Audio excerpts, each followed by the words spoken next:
What's going on, guys? This is episode number 20 of the Going for Two podcast with Jansen and Hunter. I am your host, Hunter Waldrop, and this is my best friend, co-host Jansen Jasperson.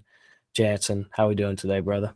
Doing great, man. It is a chilly day here in Texas. I just came back from New York yesterday and I got home and I realized that it was colder here than it was there. So it was kind of mind blowing because Texas is not known for getting this cold. Like today on my way to work, it was 14 degrees, but I'm excited. It's wintertime. I like the Yeah, wintertime. I'm right Means that there with there's you, good man. football on in the wintertime. Yep, I'm right there with you. It is a whopping 14 degrees here in Georgia. Um, I was in Texas earlier this week in the Dallas area, and it was cold there, and it really got cold last night, and it is winter time for sure. It is Already great. starting one of 3 days of Christmas celebration with my family I got going Same on, here. and so I got this nice jacket, this nice hat. So shout out to my grandmother for getting me this awesome gear. Shout out Granny. Yep, Grammy's the man. But today, on today's episode, Jansen and I are both worn out. Jansen just got back from a long vacation in New York with his girlfriend. I've been in Texas. I've been hunting a lot. So a lot of stuff going on. We're both drained. I'm feeling a little under the weather, sinus infection, allergies, stuff like that. So it might be a little bit more of a watered down version of the podcast, but we're going to still try and give it our best because, well, him and I are both so busy that it hit us last night that if we don't get this out today, the next day we'd be able to record is the 30th, and that's the day right before the big playoff games, and Yep. that just wouldn't be fair to us or to our loyal listeners. Yep. So we gotta get it out today. So Yeah, we do. We it'll gotta either do it. be out the night we are recording this, or it will be out on Christmas Eve morning. We'll figure it out. But we're going to talk about the passing of Mike Leach. Rest in peace, sir. And we will be talking about the New Year's Six bowl games and the college football playoff semifinal matchups. So, I'm excited. Well, let's get into it. yes, sir. If you haven't yet, make sure that you subscribe to our YouTube channel. And once you subscribe, there will be a little option for you to click that bell that you see on the slide. And once you click that bell, it'll turn on notifications. It'll notify you when we post our newest episodes. And follow us on Twitter at going_for2. Hunter and I will get on there and we'll tweet out. And it's a great way to keep in touch with you guys and be active with you guys. So if you could give us a subscription on YouTube and a follow on Twitter, it'd be greatly appreciated. Yeah, we just hit we Just surpassed hit 50. 57. We We're hit on our goal. 57. Yep, we have hit a goal that we did not think was even going to happen this year. And we are very, very thankful for everybody for, joining on and listening to our podcast. And shout out Ashton Daniels again. Him sharing that link definitely got us some extra subscribers. So welcome to the Going for Two fam. We are very, Yes. very appreciative of y'all. And now we start the road to 100, man. So, but thank you to everybody that Yes. has Thank you to subscribed everybody button. that listens. That means more than y'all will ever know. So, Yes, it will. It will. all righty. All right. Well, Well, let's just go ahead and get into the worst part of the show. About 2 weeks ago, college football legend Mike Leach sadly got sent to his heavenly home and joined the Lord. Mike was an awesome, not just football coach, and he was a great father, great husband, and was an he was absolute just a legend. great person, like all around, man. Yeah, he Like was. he, I've never seen a coach like when that one SEC reporter told him that she was getting married. I've never seen a coach like that would be as interested as he was. Like he actually was like he was like, "Oh, you're getting married. Like tell me about it," kind of thing. And it's like I don't think there's any other coach out there that would be like that. And losing him is very, very, very, very, very sad. And we will miss Yeah, him dearly. that's the thing, man. He was such a unique person. You could have asked Mike Leach about why he decided to run a certain play and talk football with him, or you could ask him about why the Pirates and the Vikings invaded a certain territory, and he'd entertain it, man. He'd entertain any sort of conversation. He'd answer all your questions.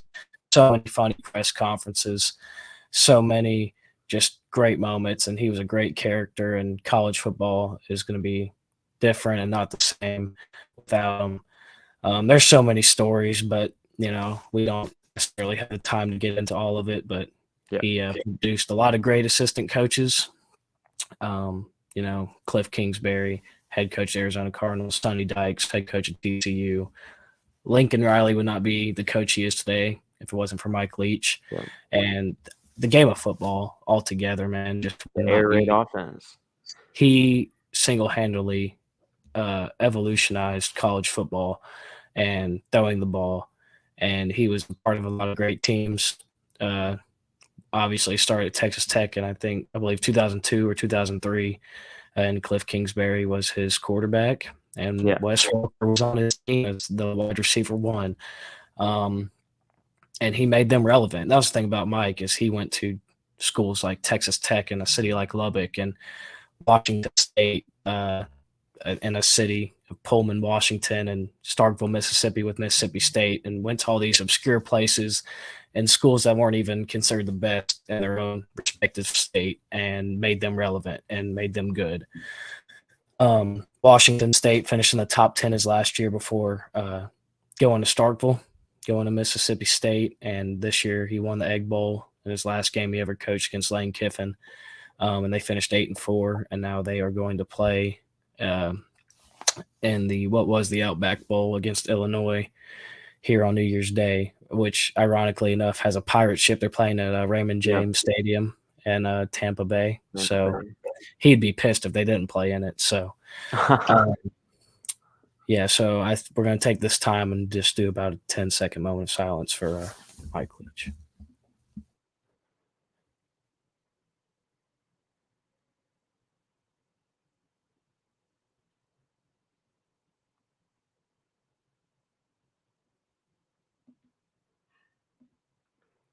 All right. Well, all right then. It's time to get back to football. And here is the 4 of New Year's 6 games. Obviously, the last 2 will be the playoff games. But first up, we got number 6, the Tennessee Volunteers. Great season for Tennessee, 10-2, exceeded expectations in year 2 under Josh Heupel, beat Alabama, and then had control their own destiny to the playoff this year, and then sadly lost Hendon Hooker in that game against South Carolina, which I think at the end of the day they were going to lose regardless if he went down or not. And then obviously lost to Georgia about halfway through the year when they were ranked number 1. Yep. But finished 6th, highest ranking they've had, or they finished with in the regular season since 2002, I believe. They're taking on number 7, the Clemson Tigers, the champions of the ACC. The Tigers 5.5-point favorites. Obviously, everybody knows Caleb Klubnik came in against North Carolina in the ACC championship game, and DJU has entered the transfer portal. So now this is Klubnik's team. I have not heard a lot of Clemson offensive players hitting the portal. I haven't heard of a lot of Clemson players in general, maybe a few hitting the portal. I haven't heard of anybody from Tennessee notably hitting the portal either, just a lot of good recruits coming on campus. So Joe Milton will be running the offense for Tennessee, and Cade Klubnik will be running the offense for Clemson in the most orange bowl of all time. So tell me what you got, Jance. I think not having Hendon Hooker is going to affect you tremendously. And Cade Klubnik, I mean, I think he's going to be great. I mean, he came out of Austin Westlake here in Texas, and Austin Westlake produces superstars. And I think that this kid is going to be a superstar. And I think it's smart for DJ to transfer. He's going to Hawaii, which fits him. But is that confirmed? Yeah. I thought so. I thought he got crystal balled. He got crystal balled, but he hasn't actually came out and said he's going to Hawaii yet. Oh, okay. But sorry, I didn't mean to cut you off. No, you're good. That's just big news. If he does go to Hawaii, that'd be a great fit. And but yeah, I'm gonna take Clemson minus 5.5 here. I think not having Hendon Hooker is gonna hurt you tremendously. So So when it comes down to it at the end of the day, I actually think it's going to be a pretty high scoring game. Um, because I think both defenses have been exposed a lot this year in the games they have lost. And even Clemson, when they played Wake Forest this year, their defense got exposed a lot, especially that secondary. And I think Klubnik's the difference maker, man. And I think that we saw how he did against the bad defense, which in North Carolina's, and I think he finished 22 of 26 with 2 touchdown passes, and he was just balling out there. And Yeah, he's going to go out there and he's going to have fun, man. I just think Tennessee's secondary is just too vulnerable. I think this will be a somewhat of a close game, but I am going to take the Tigers -5.5. I'm gonna do that as well. I think that they take care of Clemson pretty easily, or Tennessee pretty easily. I'm sorry, I didn't mean to say Clemson. No, you're all But good, brother. You're all good. Um, all right. Well, next up, we got the All-State Sugar Bowl. Number 5, the Alabama Crimson Tide finished the year 10-2. First team out of the playoff, lost to Tennessee, like we previously said, and also lost on the road at LSU to the SEC West champions, which is, I mean, 10-2 is a great year if you're, in the broad scheme of things in college football, but obviously that is not Alabama's standard. But good thing for Alabama, both Bryce Young and Will Anderson, both projected to be top 10 draft picks, top 5 draft picks. They are both playing in this game, so that is good for them. They did have 14 players hit the portal. I don't know if any of them were too notable, maybe some offensive linemen, but I don't think it matters when you're playing Kansas State. no, The champions of the Big 12, they finished, I think they actually have like 3 losses. I think they finished 10-3. they did. Yeah, Um, but good season for the Wildcats, best season they've had since 2012 when they had Colin Klein and they played in the Fiesta Bowl against Oregon. But I'm gonna take the Tide -6, and actually I think I would take this line like up to 12 you would. because with Bama playing with Bryce Young and Will Anderson, those boys are out there proving something, man. Now, if they weren't playing, I'd take Kansas State to win the game outright. Yeah, But with those two playing, obviously, I'm gonna take Bama and I'm gonna lay the 6 with them. I'm gonna do the same thing. I think after my whole thing is like the whole. I don't know if the viewers saw this or not, but Nick Saban got on the what game was that? The Michigan Purdue game where he got on there and he was talking about how his team deserved to be in the playoff over other teams, and he was saying, "Oh, you got to put the best teams in it." Well, I'm sorry, you lost to LSU and you lost to Tennessee. You're not the best team. Okay, so I think this game they're going to come out and they're going to want to prove something, and Nick Saban's pissed off, and I do not want to be that Kansas State team playing a pissed off Nick Saban. So I am going to take the Tide -6 as well. Like you said, if Bryce Young and Will Anderson weren't playing, I'd probably take Kansas State, but if they're playing, I'm taking them for sure. Yeah, no, they're playing. It's confirmed. They both came out. They said they're playing. So Yeah. yeah, I mean, Alabama SEC team.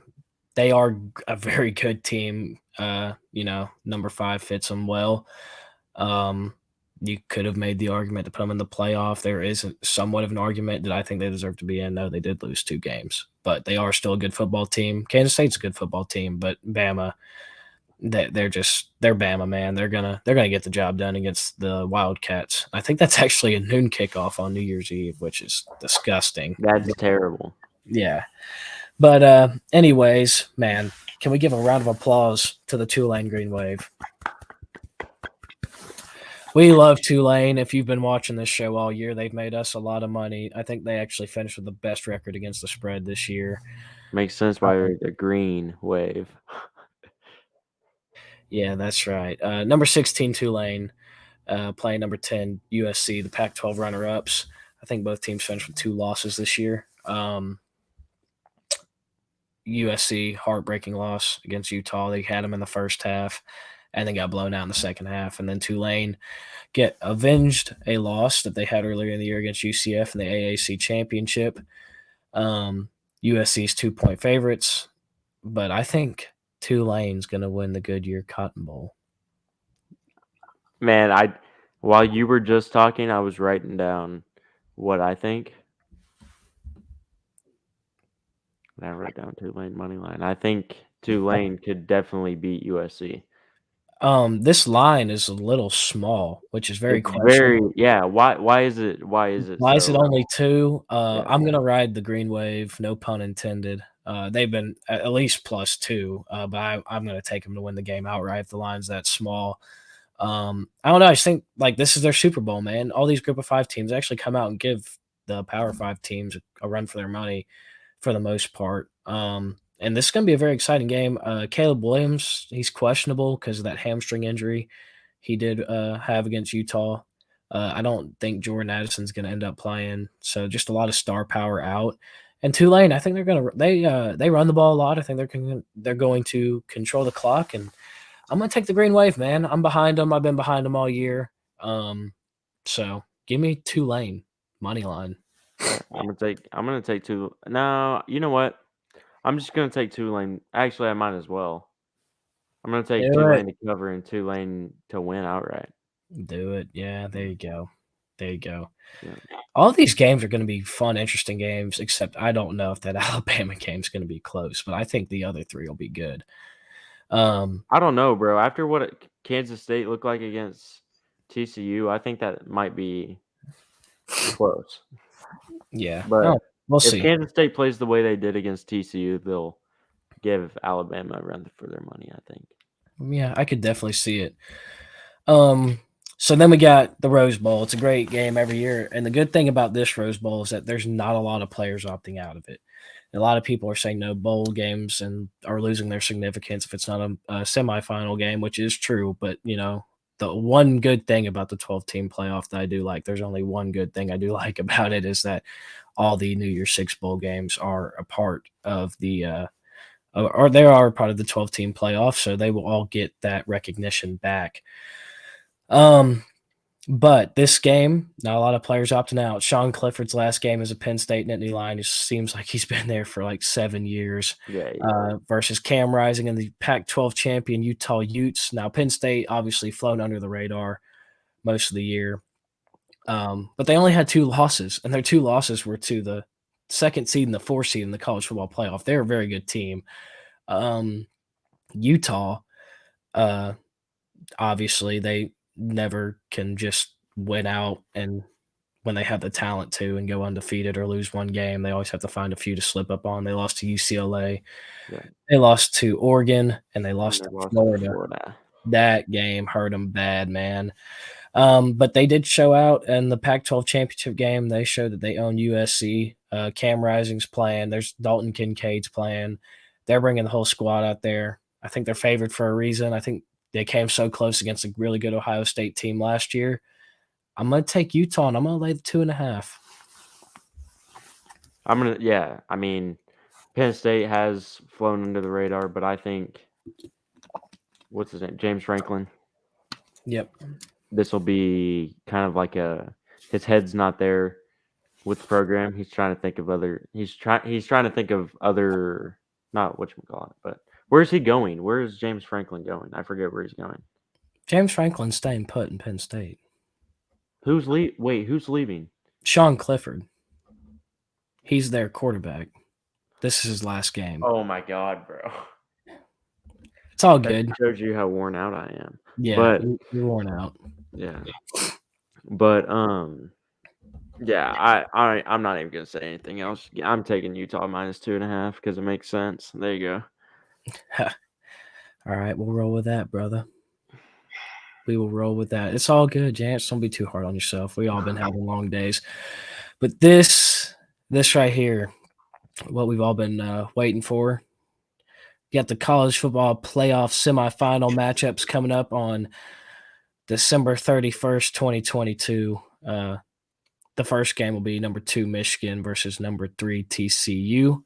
Be at 4 o'clock on, I guess, ABC. I think both games are on ABC or ESPN. I'm not exactly sure. And then the night game, number 1 Georgia taking on number 4 Ohio State, and the Chick-fil-A Peach Bowl. It's gonna be a very interesting playoff. First time 2 Big Ten teams have made it in. They gonna get First dragged through the mud.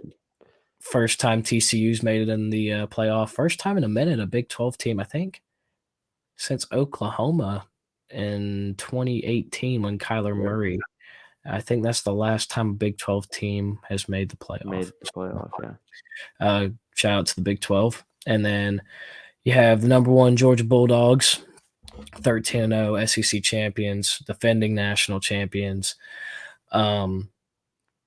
Yeah, they're back in it, and they're playing essentially at home, but I do think the Ohio State faithful will travel well to the, I think Peach so Bowl because too. they do tend to split up the tickets well, but I think it'll probably end up being 65% Georgia depending on, I do, or I've heard, I should say, I don't know because I haven't experienced it yet, but that Ohio State fans will travel, so that'll be interesting to see. But this will be the third time Georgia's played in Mercedes-Benz this year. They started their season there against Oregon, SEC championship game, and now they're playing in the Peach Bowl. So it's crazy to think about. But yeah, man, let's hop right on into it. First game up. I think we got the Fiesta Bowl first, if I'm not mistaken. Yep. So this year, what was previously known as the PlayStation Fiesta Bowl is now the Verbo Fiesta Bowl. The number 3 TCU Horned Frogs taking on the number 2 Michigan Wolverines. Number 3 TCU led by Heisman finalist Max Duggan. Man, he put on all-star caliber year. He's already announced he'll be going to the NFL draft after the playoffs are over. Yep. So good for him. That's good for him. He's earned it, man. He's been through the thick and thin, and he's finally getting some spotlight. And Quentin Johnson, what a incredible receiver. I felt like he got snubbed as a Bolitnikov. Sorry, it's a hard word. Bolitnikov Award finalist. Ended up going to Jalen Hyde of Tennessee, which was well deserved. Well deserved. Yeah. Then we got number 2 Michigan.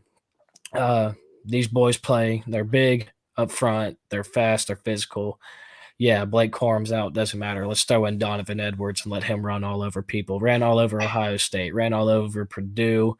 J.J. McCarthy, when given the opportunity, can sling it. It's going to be interesting. Cornelius Johnson, a receiver to watch out for. I think that at the end of the day, it's going to come down to who's going to play better defense, because I think Michigan's going to be ground and pound. They're going to control the clock, lots of play action passes. TCU, they're not going to run the ball as much. If they do, it's going to be in the hands of Max Duggan more than anybody else. They're going to sling it. They will run the ball. They will throw in a little play action pass, but man, they're going to be slinging it. They're going to be coming out aggressive. So I think whoever has the most longevity and whoever plays better defense rather than better offense at the end of the day will come out and prevail and head on to the national championship game. And the thing that's crazy to me is, like, I would not be shocked if TCU wins this game. Not in the slightest, man. Not in the slightest. Like last year, if somebody were to say, this is kind of like a Georgia Michigan, because like people were saying that Michigan was going to beat Georgia, but I don't know. I think it's kind of closer than that. Yeah, I think I don't know. This could be a Michigan Georgia last year where Michigan beats the brakes off TCU, but at the same time, I think this could also be like an instant classic. Like I think this game could come down to the wire, but at the end of the day, if you just want to flip over to the score predictions, I have it somewhere in the middle. I do have it at a one possession game, but not necessarily coming down to the wire. I have Michigan 34, TCU 28. Yeah.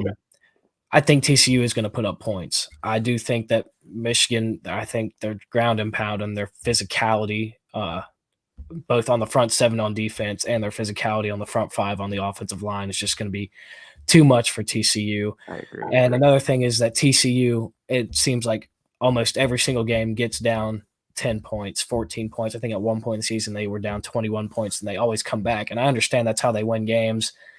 That was against more even and not so, or like less competition compared to Michigan that you play in the Big 12. And I don't think that will be, if you get down too many points, you can try and come back. And I think they will make somewhat of a comeback, but I just don't see it being enough. And I think Michigan will prevail, and they got revenge on their mind and they want to play Georgia again. I don't know if they really want to play Ohio State again because I think they're scared they'd lose, but they do want to play Ohio State to prove that they are better at the end of the day and beat them twice. So they have a bad taste in their mouth from last year. And I think that, like I said, the physicality of the boys up front, because these games are won from the front five on the offensive line and the front seven on defense. And I think that's what's going to separate this game. And Max Duggan can only do so much, man. So I am going to take the Wolverines by a little less than a touchdown to win this game. Yeah, I'm actually going to take him to double the score on him. So I think that this offensive line for Michigan is so strong and way too powerful for this TCU team to handle. I don't think they've seen anything like this offensive line all season. So I think that the front five of Michigan are going to have a field day, but I don't know. We shall see. We shall see. Like I said, I wouldn't be surprised if TCU wins, but yeah, I think Michigan is going to take care of business. Take care of Yeah, no, business pretty easily. So TCU could win, man. I just, like I said, I think the biggest factor is the boys up front, and the other bigger factor would be that TCU, their way of winning games is going down and coming back, and I just don't think Michigan's a team that you can mess around and go down and try and come all the way back from. no, I don't think so either. Because yeah, like you said, they're the team that they were down and then they would come back, and it's like And that was I their think you're identity. going to go down, and I don't think you're going to make any comeback. Yeah, that was their identity all year. Is that they start slow, go down a possession and a half or two possessions, and then come back and win. And I don't think that's an option against Michigan, man. And I think Michigan's aggressive. They're hungry, and they I want it, agree. man. I So think so I'm too. gonna take. All right. But like I said, this game could be a blowout in Michigan's favor, or this game could come down to the wire and TCU can win. So that's why I just kind of have it somewhere in the middle, where just a one possession game. But I don't think it'll be a game winning touchdown for Michigan. I think it'll honestly be like one of those where it's not really in doubt, and TCU will kind of add some points on late, just too little, too late. So I agree. I agree. Well, all right, let's get into the good games.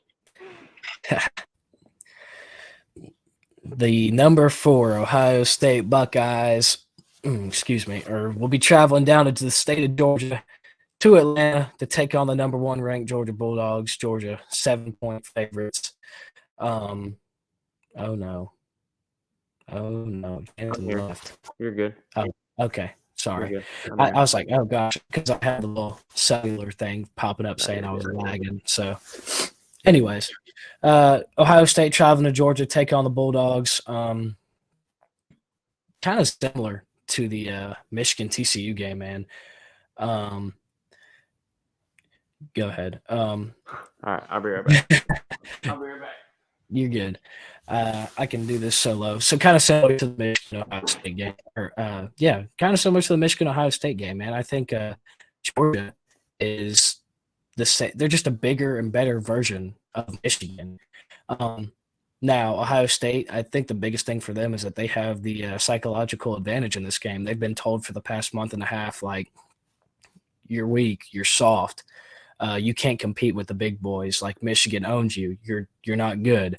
You're frauds. While Georgia has been being told, oh, you're going to win the Natty no matter what. Like you're better. You're bigger. You're faster. You're stronger. You don't have to worry about Ohio State. They got blown up by Michigan. I think that the psychological factor of that does go into Ohio State's favor. They're going to come out hungry. They're going to come out aggressive. Now, me being from Georgia, and obviously growing up around a bunch of Georgia fans and being one myself, a lot of the Bulldog faithful believe that this game's not going to be that close. And I'm going to have to disagree. I think this game, I think Vegas has it right with the spread at 7. I think this is going to be a one possession game and it can go either way. I would not be surprised if Ohio State came out fast, physical, and got out to a 2 possession lead and Georgia has to come back, which I think at the end of the day, yes, people are right. Georgia is more physical. Ohio State is weak. Mentally, they are weak physically. They're not as big up front, but they have the offense built to beat Georgia. They have the receivers. They have the speed. Georgia is a little inexperienced as far as safety goes. Well, I guess one safety with a lot of experience, Christopher Smith, and then they have Malachi Starks, who's started every game this year, but as far as longevity, does not have a lot of experience. And then you have Keely Ringo, who's a projected first-round draft pick, projected the number 1 corner for El Kiper Jr. And he'll be taking on Marvin Harrison. That's the matchup everybody's eyes are going to be on. And I would say that would determine the game, but I don't think it will, because Georgia's going to run a lot of zone, unless Ohio State forces them to run man. And I think at the end of the day, you know what, Jansen, before I just go on this long rant of how I'm going to totally break down the game, I'll let you talk, and then we'll show our score predictions, and I'll explain it. So, All right, cool. Sounds good.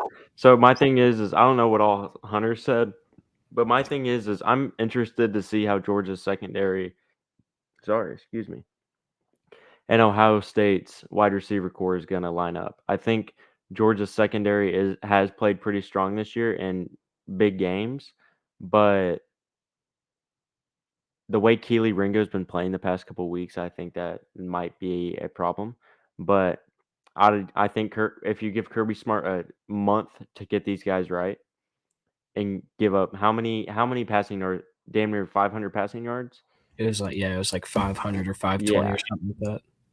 you give Kirby Smart a month after that, yeah, I don't think it's going to be a problem. And I think that the Georgia Bulldogs are going to come out here and they're going to be seeing Michigan again in the national championship. But CJ Stroud is a threat, and my thing is Georgia does tend to struggle with mobile quarterbacks.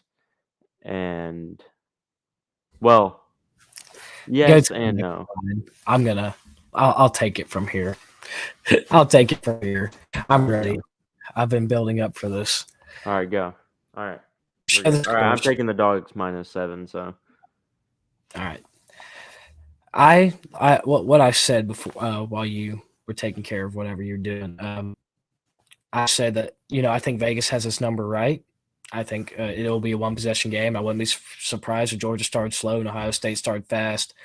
And that Ohio State has a psychological advantage as far as mentally. They've been told that they suck, they're not worth anything, they've been written off, and that Georgia's been told they're going to win the Natty. Ohio State's no competition. And that's not good for Georgia to hear, and that's very good for Ohio State to hear. They're getting a lot of motivation.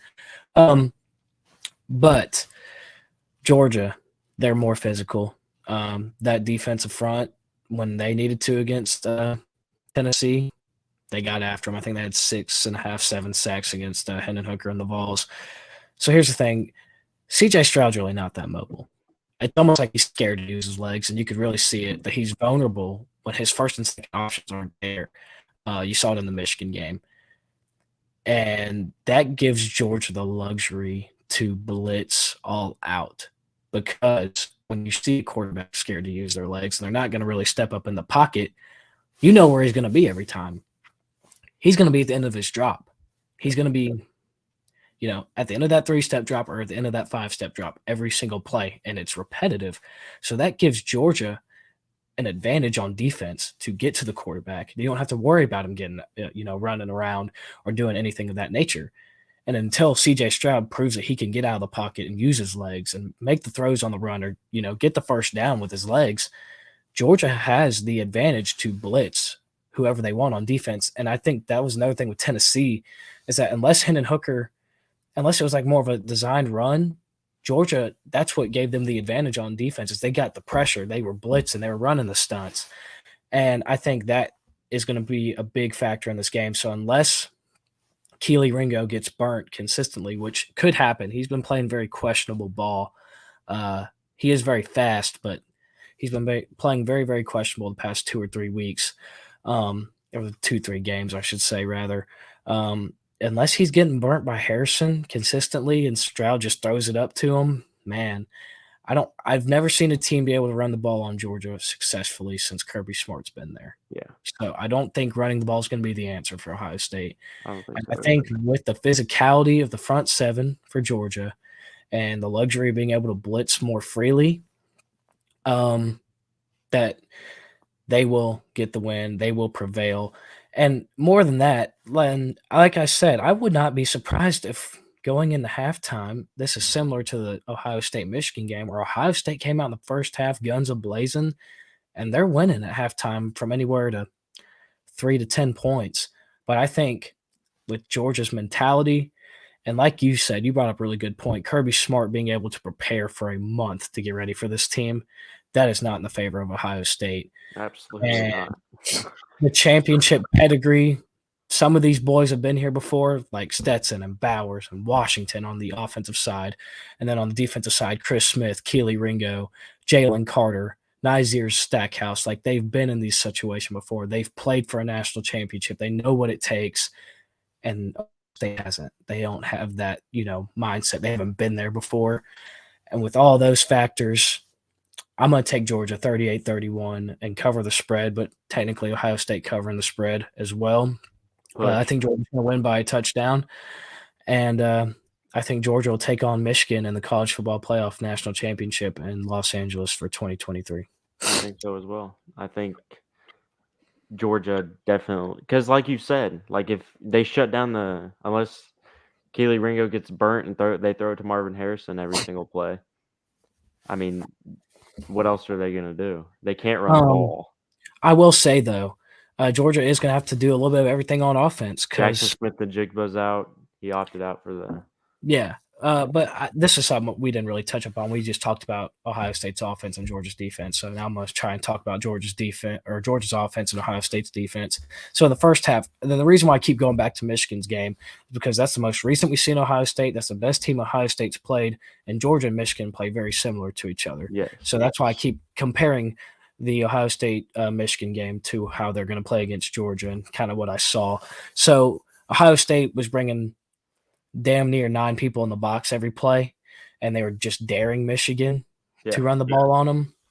And Michigan didn't hardly run the ball at all in the first half. Like they didn't run the ball successfully, I should say. They were trying to run the ball. They couldn't do it. So if Ohio State can do that for 4 quarters, that is going to be a very challenging task for the Georgia offense. Now Michigan obviously doesn't have 2 or 3 tight ends that they can line up in the slot or give the ball to in the backfield, like Swiss Army knives, like Georgia can. And the play action pass, I think, is going to be big. But there was also times where Ohio State did have 8 people in the box, and they still couldn't stop the run. And I just think, like I keep saying, I think this is just a key factor to this game. Georgia's going to wear them down like they have most of their opponents this year. They're going to play just like Michigan did. Now, if Ohio State can play 4 quarters of ball like they did the first 2 quarters against Michigan, there's a good chance they can win this game. But I just think with the way that Georgia can beat you in different ways, man. They can beat you by barely scoring and playing really good defense and just running the ball down your throat. Yeah. They can blow you out. They can beat you by throwing the ball a lot. Like you just don't know. And I think that's another thing that Ohio State has to prepare for so many different things that I just don't know if they have the leadership. They don't have that championship pedigree in order to get the win and prevail in Atlanta. And also, I do think that is going to be a Georgia advantage. But like I said, we don't know how many Ohio State fans will travel. But I think playing in Atlanta is definitely an advantage for Georgia. I think so too. So as long as, the boys up front protect Stetson and let Kenny Mack run the rock, and then the defense just gets pressure, I think Georgia can win this game. For something difficult. Yeah, I think Georgia can win this game anywhere from 7 to 17 points. But I think it's going to be a very good game. I think it's going to be a better game than the Michigan TCU game. And I'm very excited for it, man. It's going to be a fun one. It's going to be a great one to go watch. It is. And I'm very blessed to have the opportunity to be there. So, yeah, I forgot you're going to this game. Yeah, I'm going. Sick. Shout out Big John, as always. Big John. Bro, he always comes up clutch. Well, that's my Christmas present, so he kind of spoiled it for me a little early. Yeah. Good Christmas present. So that's about all I got for this game. It's going to be an exciting playoff, man. I'm looking forward to it. Anything else you want to add about this game or the Michigan TCU game or just the playoff in general? I mean, I'm just excited to have college football back. The 3 weeks that we had off, I always hate them because it's like, what do I do with my time now? I mean, I did enjoy watching Oregon State beat the hell out of Florida, but I didn't watch that game. It was fun to watch. It's always good seeing the Florida Gators get their teeth kicked in, but yes, it is. I'm just I'm so blessed that Sunbelt Billy Napier is there, so Georgia can have four free wins against Florida for the next 4 years. He's terrible. But just bowl games like that. Obviously, I try to watch some of them. Like I know Missouri and Wake Forest are playing right now, but they don't necessarily draw my interest, especially around the holidays when you got Christmas vacation you can watch, or like my brother was watching Top Gun Maverick earlier. I'd rather watch stuff like that and be around the fam than watch some of those other bowl games. And I've been Yeah. watching the NFL a lot. And shout out Toronto Maple Leafs. The who gives a Hockey, crap.com Bulls. hockey's back, baby. But yeah, man. Not to get off topic or anything, but I like you said, I'm very excited for the playoff to be back, or for the big meaningful games to be back, and we just gotta wait one more week. So, Yep. I'm excited. but I'm that's excited. about all I got, man. Well, we got one last thing for you guys. The The beer beer deer deer, pick of the week. the beer deer's obviously down at school, and I'm home with the fam for the break. Well, this is my first week back for the break. I really got back on Wednesday night, so. But Mississippi State money line, man. There's no way they are losing this game. Nope. This is the Mike Leach game. They're playing Illinois. I know Chase Brown. I know the Illinois defense is good, Hunter, but you know what we need to do? they are not losing this game. What? We should throw. Actually, we can talk about it later. Okay. A little I'm like, Mississippi. I know it's later, and it'll have to be like a kind of long-term lay, okay. but we should throw Gardner Minshew's Oh yeah. Flying Also, Eagles if you and are the a sports fan, Flying Mike Leaches. hammer the Eagles this week. Gardner Minshew, Yes, Mike Leach prodigy, is playing for the Eagles this week, and for an injured Jalen Hurts, and this is gonna be his Mike Leach game. But yeah, man, you gotta take Mississippi State. This will be the second to last beer deer pick of the week. I guess he'll have one. He'll have some sort of a pick for the national championship, but he's had a good season. He made a bowl game, went 8-5, better than Jimbo Fisher. I knew that was coming. I could feel it. Yeah, I could but feel it coming. yeah, they're playing Mississippi Well, State playing in a stadium with a pirate ship. There's no way. There's no way they are losing this game. So they're winning it for Mike. And yeah, that's about all I got for the beer deer pick of the week, man. But man, this has been a great 2022. If you want to go just our two faces, yeah, it's been a great 2022, guys. As far as the podcast goes, me and you both had a lot of up and downs in 2022. A lot of adversity overcame. hey man, but that's life. Still overcoming some adversity, but you're right. That's life, and God has blessed us to have these great opportunities we have every day. But as far as this podcast goes, man, I just want to say thank you, Jansen, because I never would have done this if it wasn't for you calling me up saying you need to use your voice and you'll produce the thing. You just said, Hunter, you need to use your voice. And 2022, we've done 20 episodes, and I'm excited to do more for 2023. But thank you, Jansen, for giving me that confidence to get up here and do this every week. I mean, you've talked about this to me so many times. You've always said, "Oh, we need to do a podcast. Oh, we need to do a podcast." And I was like, "Well, we could sit on a podcast, and you could talk about more football. It'd be, and I'll chime in every now and then. But if you're in it, I'm in it. Yeah, and I love it, bro. Like I look forward to doing these every single week, and I'm truly blessed for all of our subscribers and followers and watchers, and extremely blessed for you too, bro. Yeah. I mean, this is a great platform to use. And I know next year we are going to expand. We're going to have a TikTok. We're going to have an Instagram. We're going to find a way to get it on Spotify. We're going to get it on Apple Podcasts. But this was a really good starting point and a really good stepping stone. But shout out to our 57 subscribers. Y'all are awesome. We love you all. Keep chugging along with us. Keep chugging along. Keep spreading the word. This is going to be a great run for the Going for Two podcast. But that's about all I got. I just want to say happy holidays to everybody out there. Merry Christmas to everybody. Happy New Year.